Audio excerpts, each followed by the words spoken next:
오늘 설교 주제는 사마리아 성에 임한 성령님에 대한 겁니다.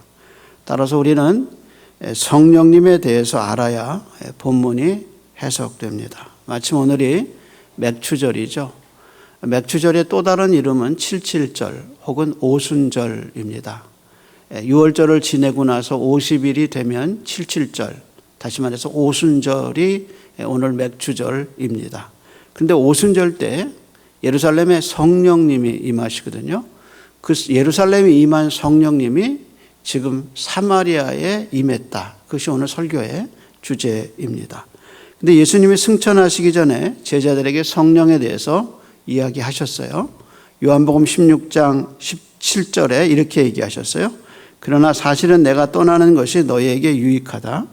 내가 떠나지 않으면 보호자가 너희에게 오시지 않을 것이다. 내가 가면, 그 다음 말이 그분을 너희에게 보내겠다. 여기서 말한 보호자는 바로 성령님을 의미하죠.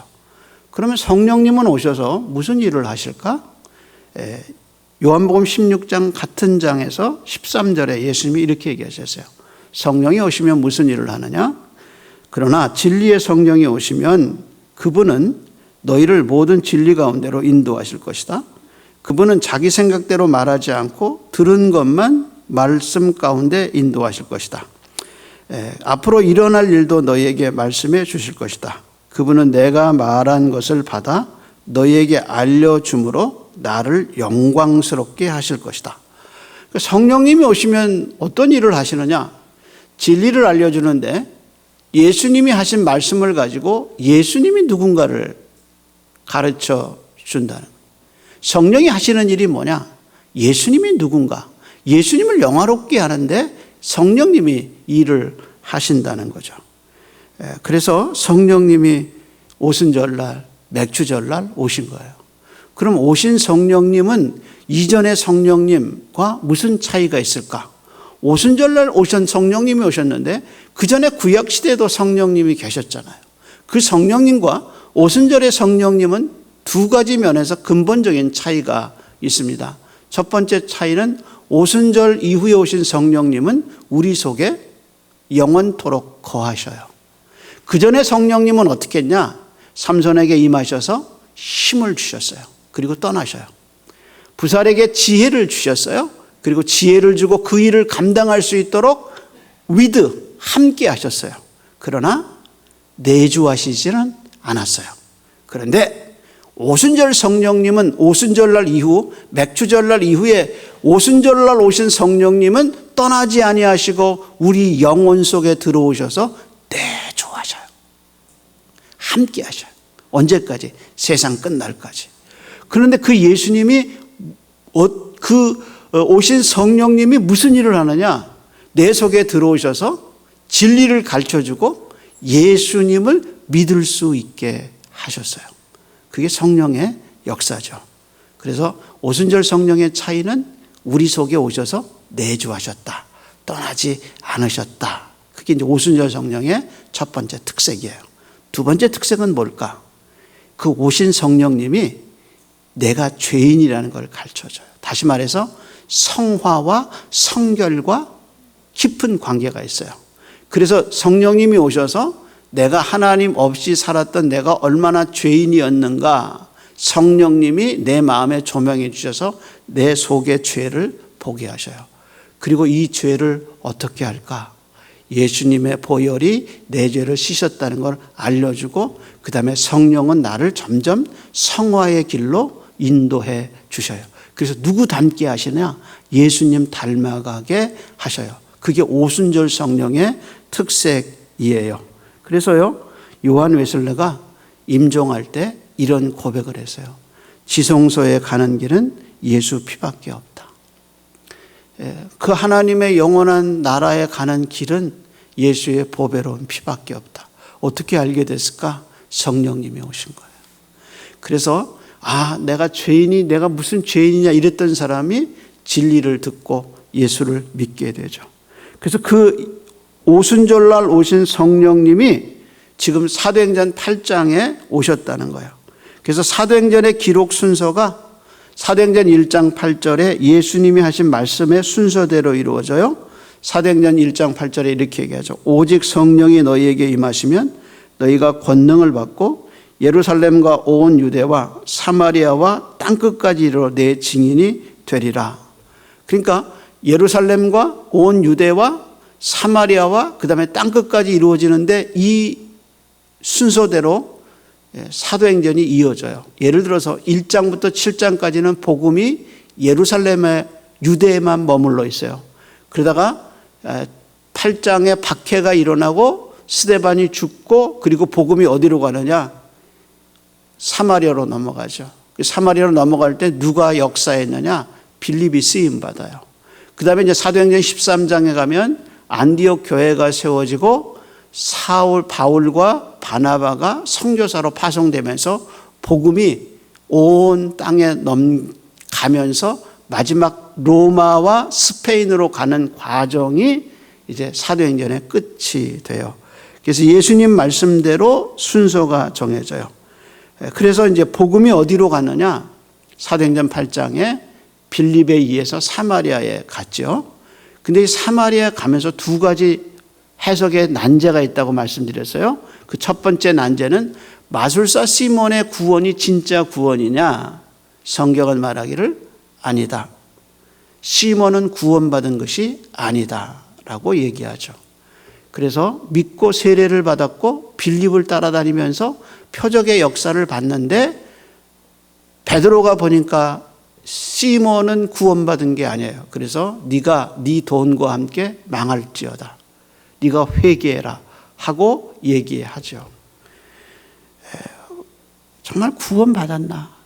세례를 받았다고, 물세례 받았다고 구원받았나? 이제 그 시몬의 메시지는 우리에게 그런 질문을 던져줘요. 나의 구원이 진짜 구원인가? 내가 진짜 예수를 믿는 건가? 진짜 예수를 믿는다는 것이 어떤 것인 건가? 라는 질문을 하게 시몬의 이야기가 우리에게 질문을 던져주죠. 또 다른 난제는 뭐냐? 그것은 사마리아 사람들의 구원이에요. 그럼 사마리아 사람들은 시몬의 구원이 진짜가 아니라면 사마리아 사람들의 구원은 진짜인가 하는 의문을 갖게 하죠. 왜냐하면 16절에 뭐라고 얘기했냐?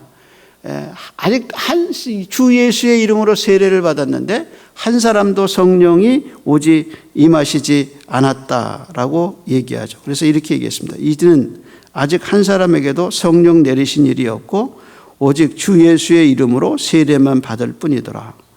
사도 바울이 로마서 8장 9절에 누가 그리스도이냐를 정확하게 표현했어요. 누구든지 그리스도의 영이 없으면 그리스도의 사람이 아니다라고 얘기했어요. 그러니까 성령이 내 속에 거하지 않으면 그리스도의 사람이 아니에요. 그런데 사마리아 사람들은 성령이 한 사람에게도 내린 일이 없어요. 그러면 그 귀절로 보면 사마리아 사람들은 구원받은 사람이 아니에요. 더욱이 같은 바울이 고린도전서 12장 3절에 이렇게 얘기했죠. 누구든지 성령으로 하지 않고는 예수를 주로 시인할 수 없다 그랬어요. 성령님이 계셔야 예수님을 주님으로 시인하는 거예요. 근데 사마리아 사람들은 아직 세례는 받았지만 한 사람도 성령을 받지 않았어요. 그러니까 사마리아 사람들은 정말 구원받은 것인가라는 생각을 하게 되죠. 그렇다면 빌립의 전도를 받고 회개하고 세례받은 사마리아 사람들은 정말 구원받은 사람인가라는 의문을 갖게 되죠. 오늘은 이 문제를 풀어보도록 하겠습니다. 먼저 예루살렘 교회가 왜 베드로와 요한을 보냈느냐 그 문제부터 따져봐야 돼요. 근데 14절은 왜 내려갔는가를 얘기하고 있어요. 한번 보죠. 14절입니다. 예루살렘에 있는 사도들이 사마리아도 뭘 받았어요? 하나님 말씀을 받았다 함을 듣고 누구를 보내요? 베드로와 요한을 보냈다. 그렇게 얘기했습니다. 여러분 이미 우리가 이 앞전에서 예루살렘에 박해가 일어나서 사도를 제외하고는 예수 믿는 사람이 다 흩어졌다 그랬어요. 그런데 사도는 왜 그럼 예루살렘에 남아있느냐? 책임감 때문에. 그러니까 예루살렘의 교회를 지키기 위해서 그들은 남아 있었어요. 그래서 숨어 있었어요. 그런 예루살렘 교회가 가장 사도 중에서도 중요한 베드로와 요한을 사마리아에 보내지 않으면 안 되는 문제가 생긴 거예요. 왜 그랬느냐? 사마리아 사람들이 하나님의 말씀을 받았다는 얘기를 들은 거예요.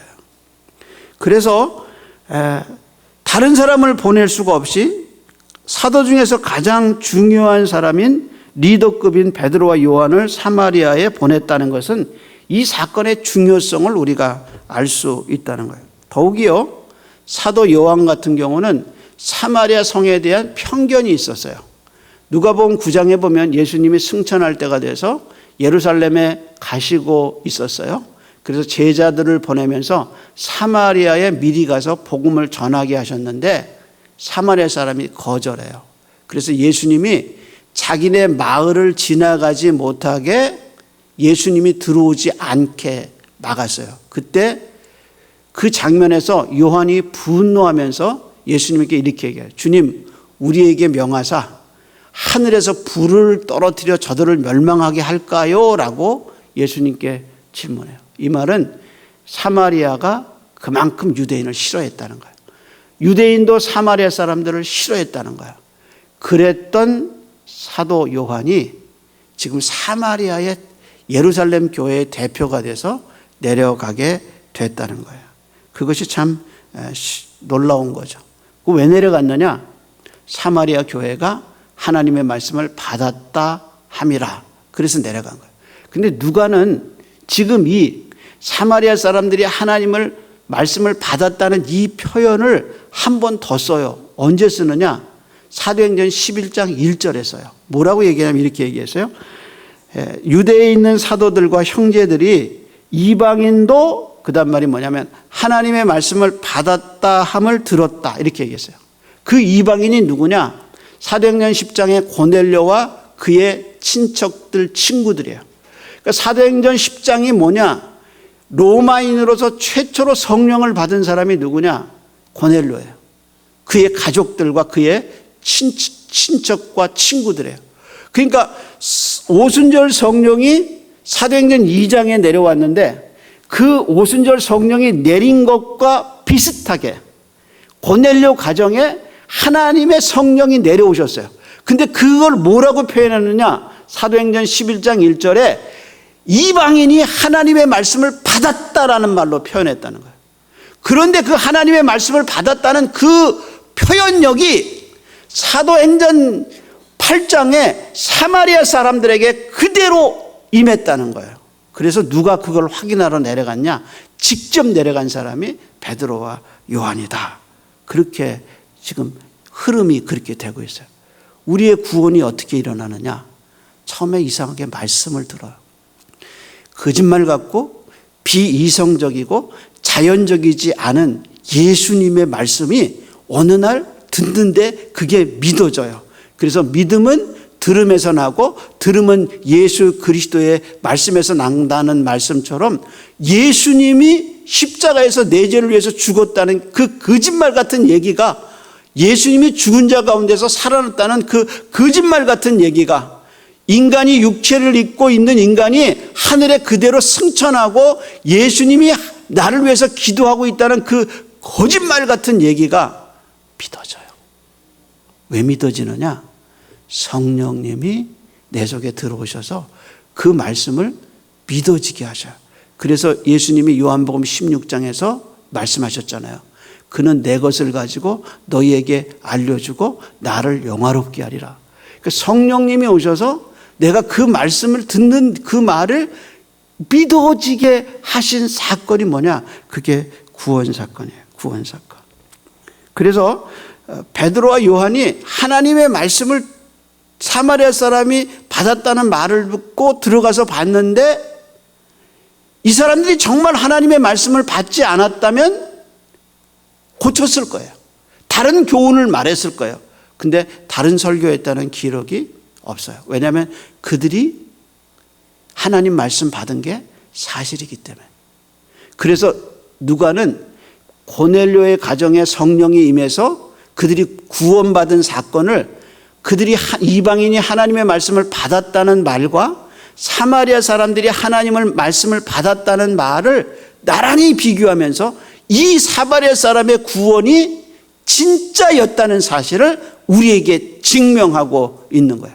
그래서 베드로가 내려가서 시몬에 대해서는 네가 악독과 불의에 매여 있다고 얘기했지만 사마리아 사람들에 대해서는 전혀 그런 말을 하지 않았다는 데서 이 사람들이 진짜 구원받았다는 사실을 반증하고 있는 겁니다. 그래서 어떻게 했느냐? 그들을 데려다 놓고 머리에 안수하니까 성령이 내렸다라고 얘기하죠. 그러면서 사도의 특권을 말해주고 있어요. 사도의 특권이 뭐냐? 사도는 유일하게 12명의 사도는 기도하면 하나님이 성령님을 그들에게 그 기도대로 보내주셨어요. 그래서 사도의 특권이 뭐냐? 그들이 기도하면 성령 받기를 위해서 기도하면 성령님이 그 기도를 듣고 내려오셨어요. 그래서 에베소 교회에 사도 바울이 가요. 그래서 12명을 만나서 그들이 성령이 있음을 알지 못했어요.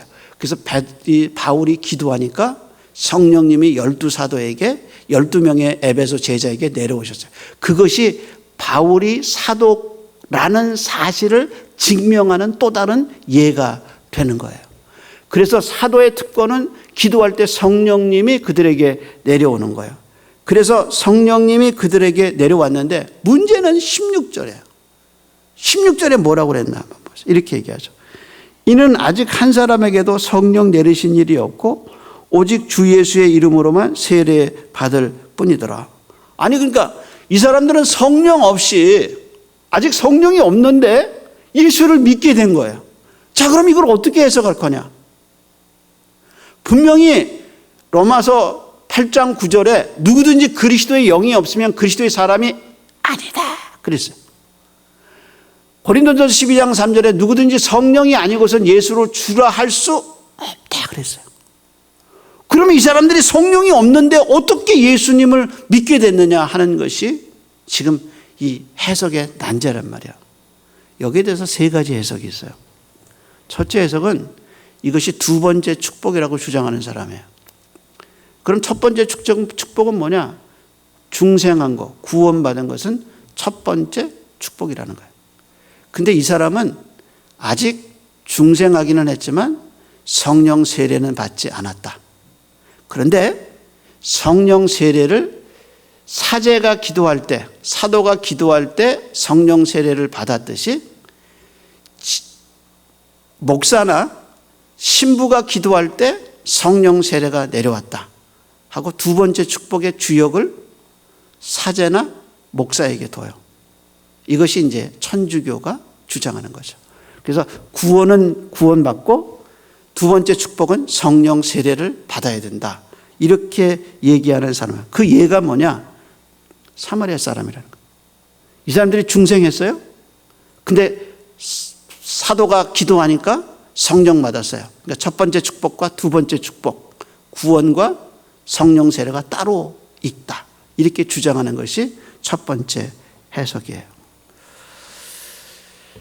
그런데 이 해석이 정말 맞는 건가라는 해석을 우리가 좀 생각하고 두 번째 해석으로 넘어옵니다. 두 번째 해석은 어떤 해석이냐? 그게 아니고 이건 성령의 은사를 받은 거다라고 얘기하는 해석이에요.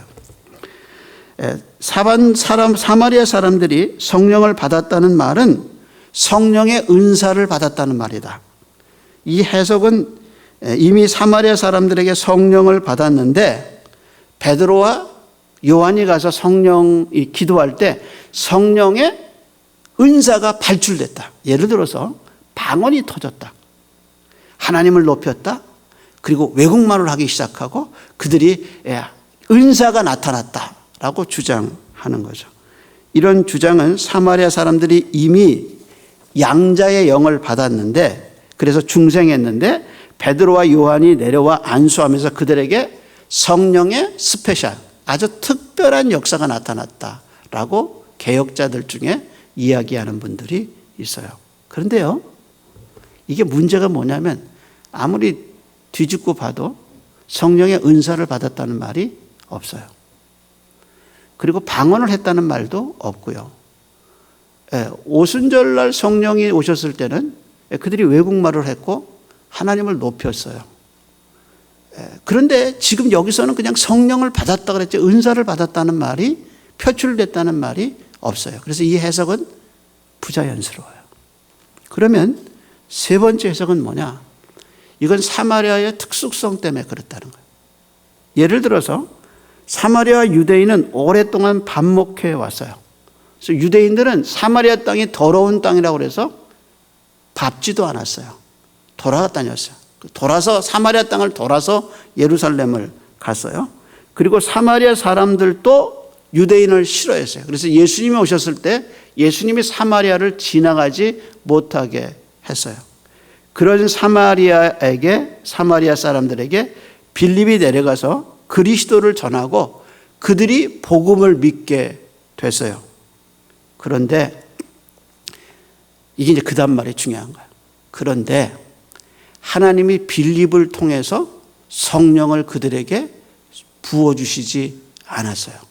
누가 올 때까지 베드로와 요한이라는 사도가 사마리아 땅에 내려와서 예루살렘의 교회의 대표로 하나님의 사도로서 내려와서 사마리아 사람들이 그들을 영접하고 인정하고 그리고 베드로와 요한이 내려와서 그들의 인정과 그들의 하나됨을 인정하는 그 순간까지 성령님의 부어주심, 성령님을 보내주심을 진행하지 않았다는 거예요.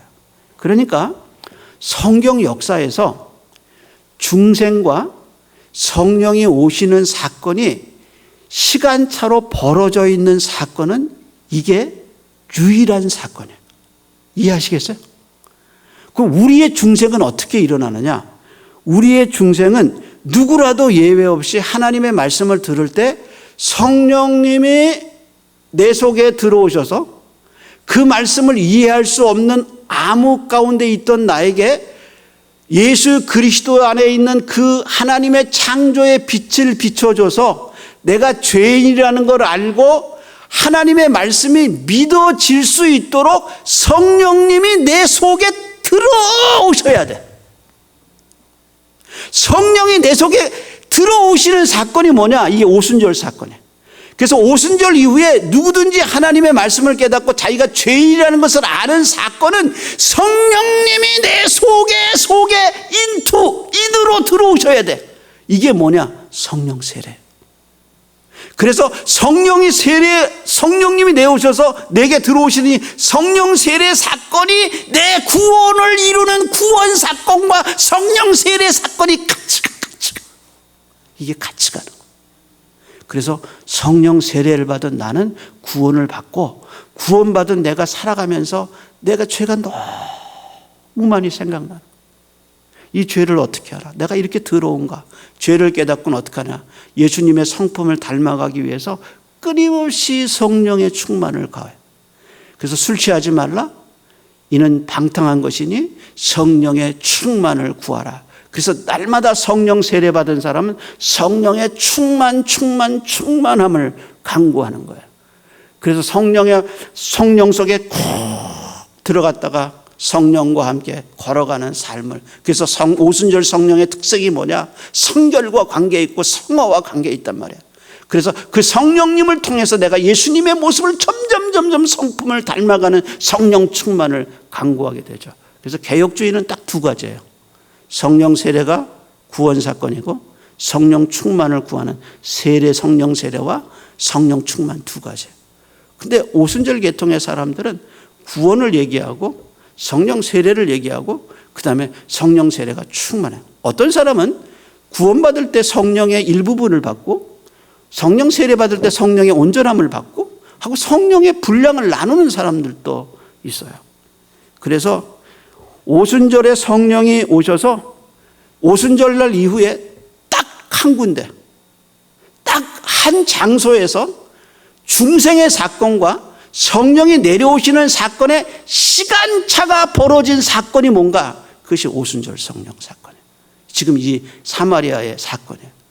그러니까 하나님이 사마리아 교회와 예루살렘 교회가 하나 되는 그렇게 오랫동안 서로 반목했던 이 나라를 성령으로 하나 되고 예수 그리스도의 보배로운 피로 하나로 만들기 위해서 빌립을 보내셔서 복음을 그리스도를 전하게 하고 그 성에 기쁨이 생기게 하신 거, 성령의 강림을 통해서 확인시키기 위해서 베드로와 요한을 보내서 중생의 사건과 성령의 임재의 사건에 시간차를 두신 유일하신 사건, 하나님이 사마리아를 얼마나 사랑하시는가를 보여준 그 놀라운 사건이 사도행전 8장의 사건이란 말이에요. 하나님이 그 정도로 사마리아를 사랑하셨어요. 그래서 맨 나중에 사마리아 교회가 라는 말로 8장이 끝나요. 그 교회가 예루살렘 교회와 하나 됐어요. 베드로와 요한의 성령 강림 사건을 통해서. 하나님이 우리의 구원을 위해서 얼마나 오래 참으셨냐? 어떻게 나 같은 자가 구원을 얻게 됐느냐?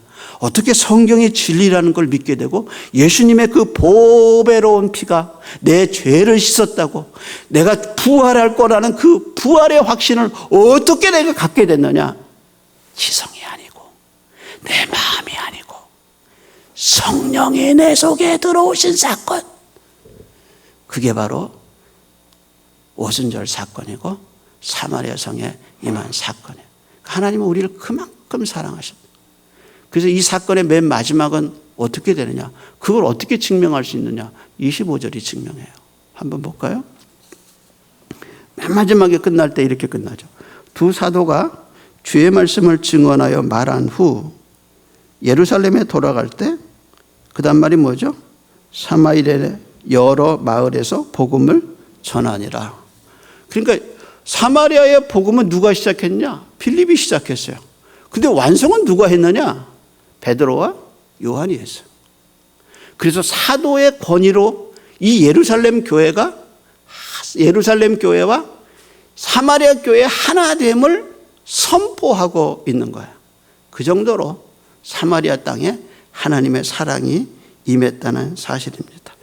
그래서 전도의 완성이 베드로와 요한의 손으로 이루어지는 것을 얘기하면서 이 구원의 역사가 어떻게 우리에게 왔는가? 오순절 성령과 사마리아 성에 임했던 그 성령님이 오늘 우리에게 임해서 나에게 임해서 똑같이 복음을 믿게 되고 예수 그리스도를 기다리는 하나님의 백성이 됐다는 이 놀라운 복음의 사건을 우리가 주일날 나눌 수 있는 겁니다. 이것이 하나님의 사랑이고 이것이 기독교입니다. 기도하겠습니다. 하나님, 미물도 동물의 세계에서도 자기 자식을 지키는, 그래서 적으로부터 지키려고 노력하는 어미들의 모습을 봅니다. 하나님이 말씀을 통해서 어미는 자식을 잊을지라도 나는 너를 잊지 않는다고 말씀해 주신, 그래서 보증으로 우리 속에 성령님을 보내주신 하나님의 그 사랑을 확인하는 아침이 되게 해 주시옵소서. 그래서 우리 속에 계신 성령께서 우리가 얼마나 하나님의 사랑을 입은 자인가 확인시켜주는 역사가 아침에 있게 해 주시어서 좌절과 낭만과 낙심에서 일어나고 하나님의 사랑으로 일어나는 귀한 성도들 되게 해 주시고, 하나님 우리 가운데 아직 진리를 믿어지지 않고 예수 그리스도의 십자가의 죽음과 부활의 그 영광을 모르는 이들에게 성령님 마음을 열어주셔서 성령의 세례가 이루어지고 구원 사건이 일어나는 아침이 되게 은혜를 입혀 주시옵소서. 이제는 우리를 위해 죽으시고 부활하여 주신 우리 주님 예수 그리스도의 은혜와 그 아들의 피로 우리의 아버지가 되어주셔서 우리의 삶을 지켜주시고 믿음으로 인도해 주시는 하나님 아버지의 크신 사랑하심과 이 모든 진리를 우리 속에 오셔서 가르쳐 주시고 주님을 닮아가게 하시고 하나님의 능력을 사모하게 하시는 성령님의 기름 부어주시는 역사가 온라인으로 예배하고 이곳에서 예배하는 이들의 심령 속에 이제로부터 영원토록 함께 있을지어다. 아멘.